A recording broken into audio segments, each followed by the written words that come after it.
What's up, guys? So I'm back here for How I Survived Relationship Squid Games Part 2. And yeah, I mean, so in this story, this tale that I'm about to tell about myself and being a little vulnerable, I just want to share that, you know, no matter where you come from and who you are, if you're struggling with addiction, there is hope for you. And never think that you took it too far to a point where you're a lost cause or there's no hope left, so why try?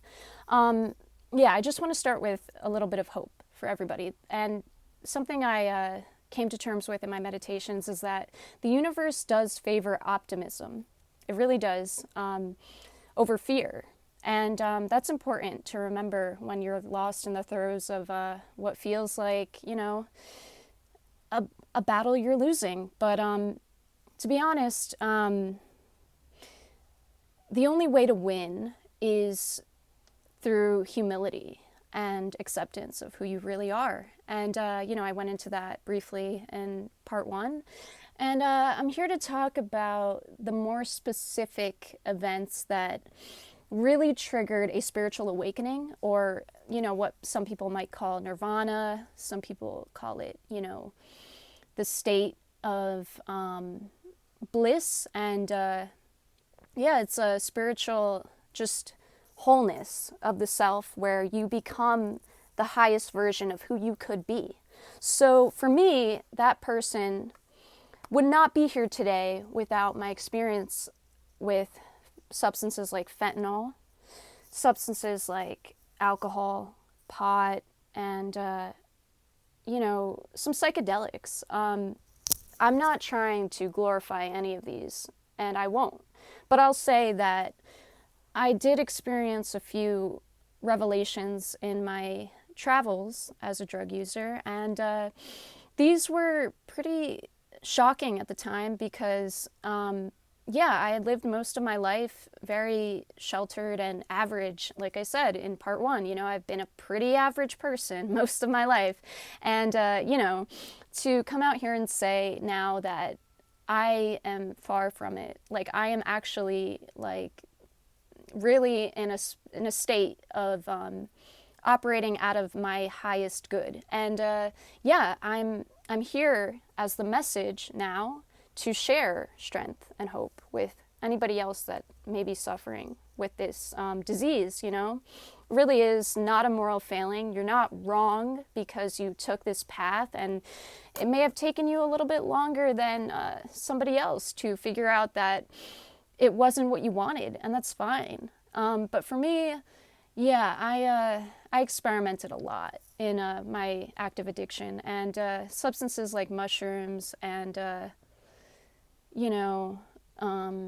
other hallucinogenics, ketamine specifically, kind of played a role in who I became. And I definitely can't say that they were all bad. And what I did realize recently is that the message that I got from these substances, like the psychedelics specifically, is that it is really all about love. And it sounds so corny and cliche, I know, but it's about, facing the fears that you're not enough, that you'll never be who you want to be, and the lie that you'll always be stuck, in mediocrity. I guess that was my biggest fear anyways. And these substances did take me to a place. One specific night I remember vividly in my psyche is when I tried mushroom chocolates for the first time. And I was lying on my bed and waiting for these mushrooms to hit. It was a crazy experience.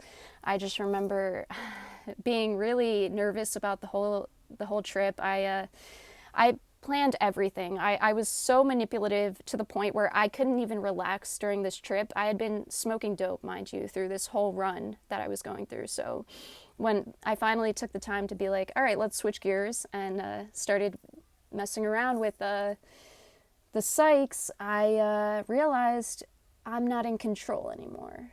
What do you do when your reality starts shifting and there's nothing to cling onto your sanity anymore, except for the fact that you did take a substance and it will be over soon? Honestly, it's horrifying. But like, really looking back on it, what's crazy is that I loved feeling like I was gonna die. And I have videos and stating that very sentiment very clearly to some of my viewers on Instagram.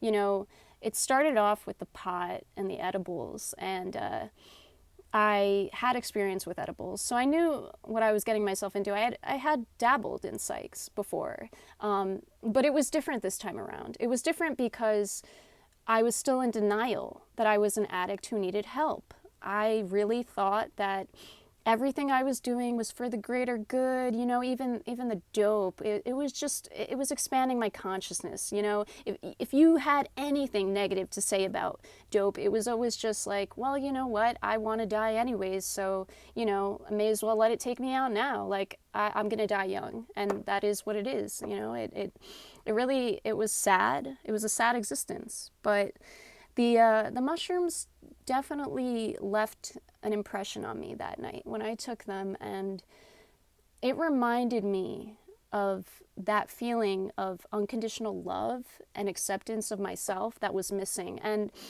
to this day, I honestly still believe that that helped me stay sober this time around, because had I not have had that experience of, you know, conscious expansion, like the consciousness around me was changing so drastically. I was in different worlds, manipulating, like I was in a different reality entirely, where I was forced to be uncomfortable.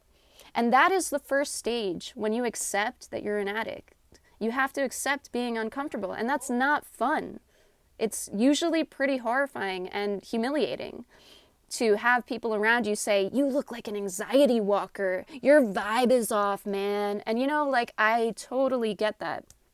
For people that struggle with anxiety out there, I feel for you. You know, if your addiction started off because you were prescribed a few Xans to like help your PTSD, you know, keep it at bay and to stop the thoughts, the flashbacks, or to stop, you know, shaking in your seat before you go take a drive wherever. Like, I get that. Like, I do, because I was prescribed a lot of medication in my early 20s that definitely opened the doors to further exploration of my consciousness and being enticed by that novelty. I will say that one of the biggest indicators that you will become an addict is if you start out small. You know, it starts with one drink, you know. Even for me, it was alcohol. That the first substance I ever fell in love with, and it's really that easy, where that feeling, that novelty, it sucks you in, and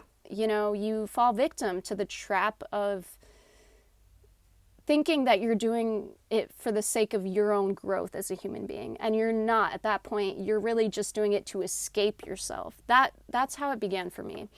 And this night, when I was on mushrooms, I saw that. I saw a glimpse of the person who I was becoming, really fearing a lack of control. And I felt like, you know, there were entities talking to me that were trying to explain to me, like, this type of person loves you, and this is why. And the type of person they were saying to me that would love me is because they tell me that I'm doing the wrong thing out of my own out of my interest, to make me a better person. They were telling me that I should stop using dope. And that was the first phase of like it hitting my system like a ton of bricks. I was like, what? Like, no, like, if you love me, then you'll be on board with whatever's about to happen, and that's really it. You'll be my ride or die, so to speak. And that was the stupidest thing I ever could have told myself. The biggest lie was that I had to die for this cause. Like, I had to, like, you know, I picked the lifestyle that I wanted, and I was stuck there. You know, there was no escaping the chains that I had already metaphorically and then eventually, literally, had put upon myself. So Yeah, I remember seeing psychedelics as this like this innocent playground for consciousness, and they were for a time. Um, then it got really dark. It got dark fast. Honestly, like yeah, I saw my relationships, the ones that were crumbling around me, that they were fake. It was all a facade. I mean, at the end of the day, I was lying to myself and telling myself that these people loved me because I was awesome when I was high, and no, I really wasn't. And like it was a relationship squid game at one point. Like I say that in the least ironical way possible. Like I actually believed that I needed to push my boundaries like to the farthest degree possible. Like I had to make myself as uncomfortable as possible for the sake of like having the most exotic relationships. I had the best times, you know, it was the best of times, the worst of times. Like I had to be like living like a celebrity in my mind. That's how dark it was. Like if I wasn't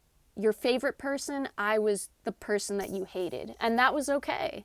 Like really you shouldn't be driven by that extreme, you know? It's all a matter of perspective at that point. And yeah, the mushrooms definitely showed me a part of myself that I wasn't prepared to see. And I realize now that that was all a part of my journey. And, you know, it wasn't part of the plan to experiment to that degree, to the point where I was afraid that it was showing me a part of myself that, like, I really couldn't stand anymore. And that's how I knew that I needed to change, but I wasn't ready.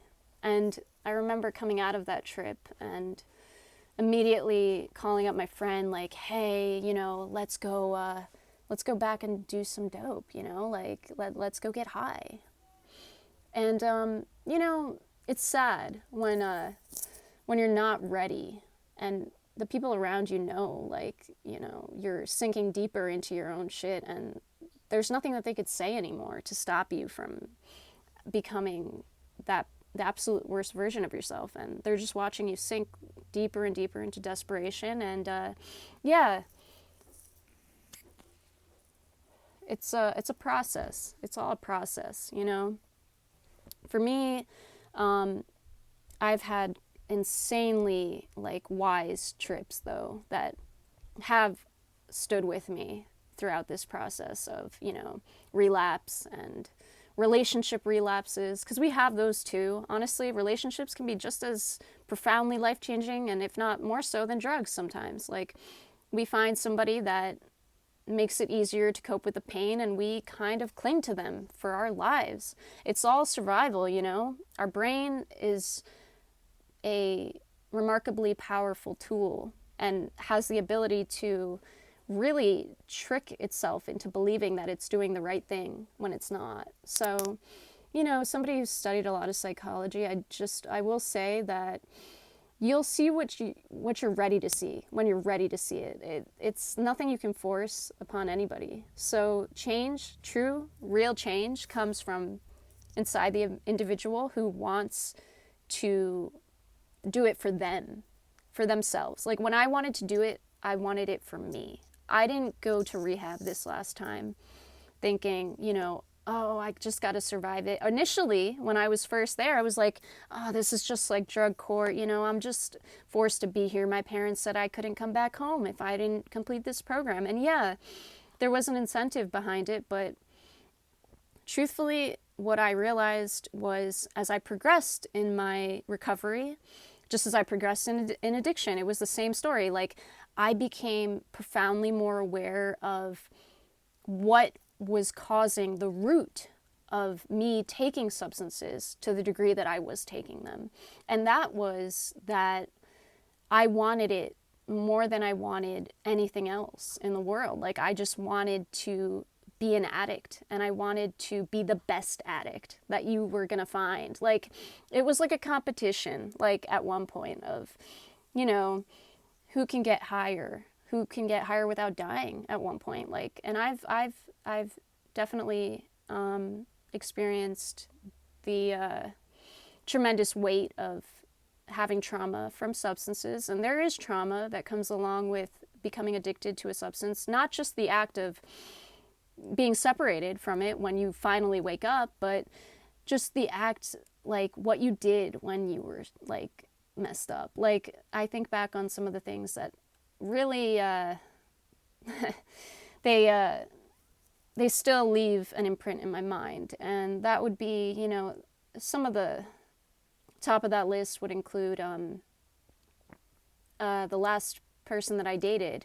Yeah. I mean, he was great, you know, like I definitely worshipped him, but like the reason I think that I know that I was so addicted to his personality was because there was an unhealed part of myself that wanted to be around somebody who made me feel like, you know, I wasn't a complete loser, like that you could use drugs and still put on the facade of being a normal, average human being to everybody else. And this person had the life that I wanted. They had their own apartment. They had their cats. And, you know, they worked at a pretty reputable college, NGIT. And they taught engineering classes at this school. And I saw this person as invincible. Like, they're using some of the most, you know, notoriously dangerous drugs known to man. They're smoking dope, they're smoking meth, they're doing all these crazy things, and you know, they're still holding that presentation of being normal. So they were able to manage it for, you know, that time in their lives. But who knows how long they could have gone on for. I don't talk to this person anymore, so I really can't say. But that's what I wanted. I wanted to be the best at what I was doing. And that's hard to admit now, because looking back, it was not something to be proud of. Like, who can smoke the most meth without tweaking? Who can, you know, avoid the cops? And it was really a competition of who could be the worst version of themselves without getting caught at that point. And that was pretty psychotic now that I look back on it, and I come to terms with the fact that I was on a bender that had no limitation to how far I could take reality being, you know, being what it was. And I was not okay. I was really not okay. And people around me knew that. They just didn't have the guts to say something about it because they needed me in that state to feel better about themselves. That part.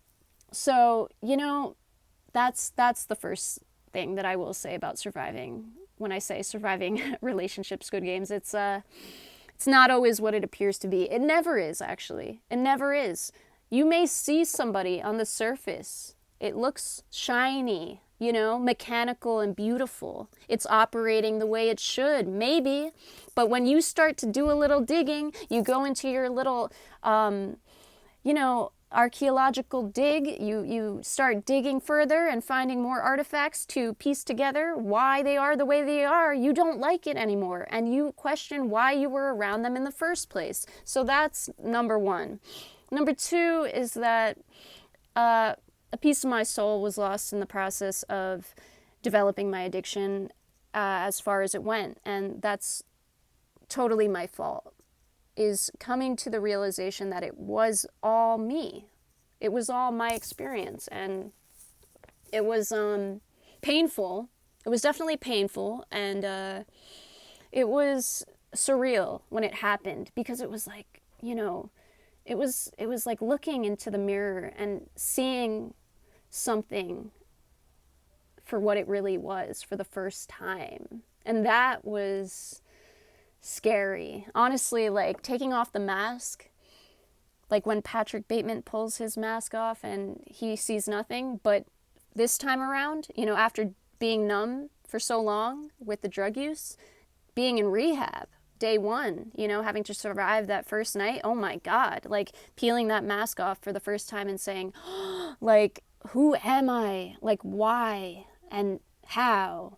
And that was like really, really humbling for me, because I was in complete raging denial. Like, I was in so much denial. It was like manifesting in my life in so many different areas that it became unbelievable. But I really believed the lies. I believed everything I was telling myself about my usage, how much I could take and I could control it. You know, I wasn't a weakling and I wasn't about to let this kill me right away, but, you know, it was killing me over time and I knew that.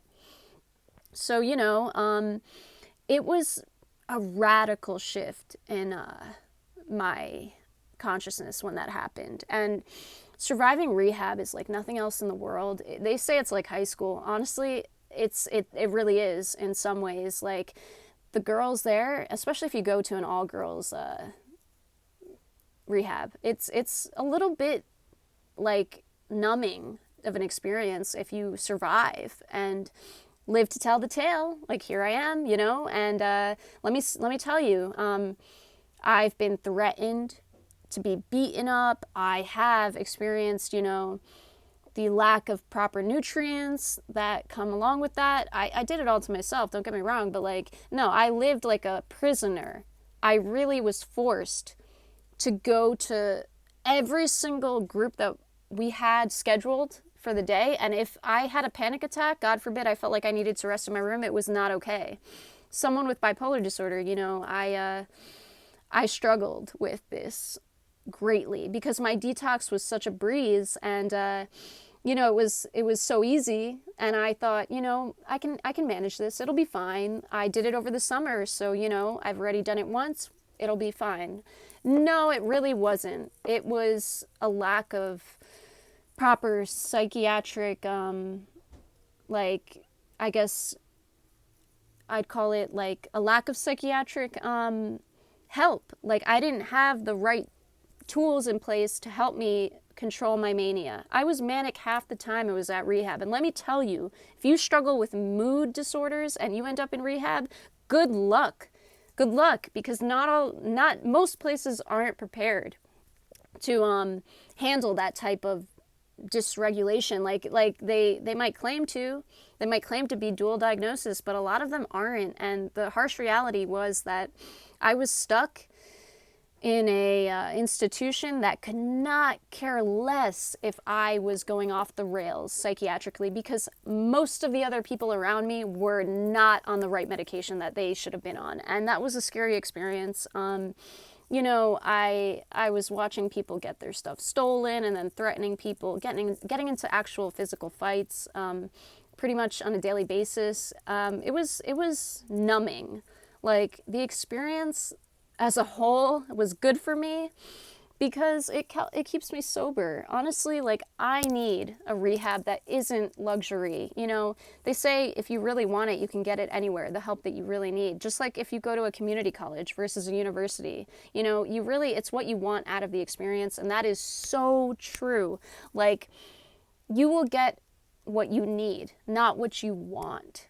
That's a hard truth for an addict to accept because we're addicts and we want everything our way or the highway. And I know this, So, needless to say, I survived barely. Didn't make any friends that I can, say changed my life. But honestly, what I learned is that I had to be my own best advocate when I was in this place. To survive, rehab it's rough. Sometimes it could be worse than prison. And I say that because, there were a lot of girls that dropped out of the program only being there one day. They couldn't even survive one day. Sometimes they were there for a few hours and they were like, I'm out. This isn't for me, And I get that. I get if it's not for you. But think about this when you're the next time, if you're in a program, if you're lucky enough to make it there and you don't OD and die. So just remember, if it's not for you, sometimes the only alternative is death. That's the truth. So I had to keep that in the back of my mind as well as I'm trying to survive this institution, with whatever, few talents I got. I mean, I'm not the funniest person in the room. Honestly, I'm not. Sometimes I try too hard and it shows. So I'm trying my best to make friends in this place, to be civil, but it doesn't always work out that way. And somebody might throw shade the wrong way and it comes across as, I want to throw hands now. Like, you know what I'm saying? So honestly, you have to be mentally driven by the fact that if this isn't for you, maybe the next thing that will be is your grave. Your gravestone might be for you. So that I had to take into account when I thought about, I need to AMA. How am I going to AMA without my parents, calculating in my mind, how am I going to get my parents to be okay with that? And that is the second phase of where my addiction took me into denial, is knowing that I was still wanting to manipulate people around me. I couldn't sit with myself being uncomfortable, so I'm going to plot a way to escape this, and maybe I won't use anymore, but I'll just manipulate people and I'll use my psychology knowledge to my advantage. And, that might work for a while, but eventually you're going to have to face yourself again. And when it happened to me, when I got out of rehab, it hit me like it was the worst it was a crippling feeling. It was an existential dread, like an absolute dreading feeling that, oh my God, like I have to survive now without my best friend. Heroin was my best friend, call it what it is. It was my best friend, my lover, my savior. It was practically my religion at that point. I'll give it that, So for somebody coming from a place of pure desperation to now, I'm operating on, a new processing system. This is drastic for me. And this is where I realized that I needed to believe in something outside of myself. And that was hard. That was hard for somebody who had been through so much damage that it was difficult for me, honestly, to believe that there could be something as, as a higher power. It could have been a chair, they told me in rehab. And I wasn't really feeling that. So I decided, it's time for me to grow up. And if I can't believe that it's a chair, but if I find a way to stay sober another day, then maybe there is something outside of myself. And that's what humbled me. Brought me to my knees when I realized I can't do it alone. So what did I do? I wrote, in rehab, I wrote myself a goodbye letter to drugs. And in this letter, I mentioned all the good things that I would gain from sobriety and the gift of myself to myself. And I discussed that in part 1, how the real thing that you gain out of this whole experience isn't that you escape death, that you didn't get locked up forever, that you, whatever it is, your fears. It's the gift is that you are now yourself again, and you can start from there. I didn't want to even think about who, I was becoming because it scared me sick. I was becoming somebody that I hated. There's nothing more enslaving than that feeling of serving a purpose that isn't it doesn't fit with you morally. And that was what it became. So all this to say, the next time, if there is a next time, that you decide, just one won't hurt, this isn't for me, I'll get around to it. Maybe ask yourself, do you like who you are? Do you really, though? Do you actually believe that?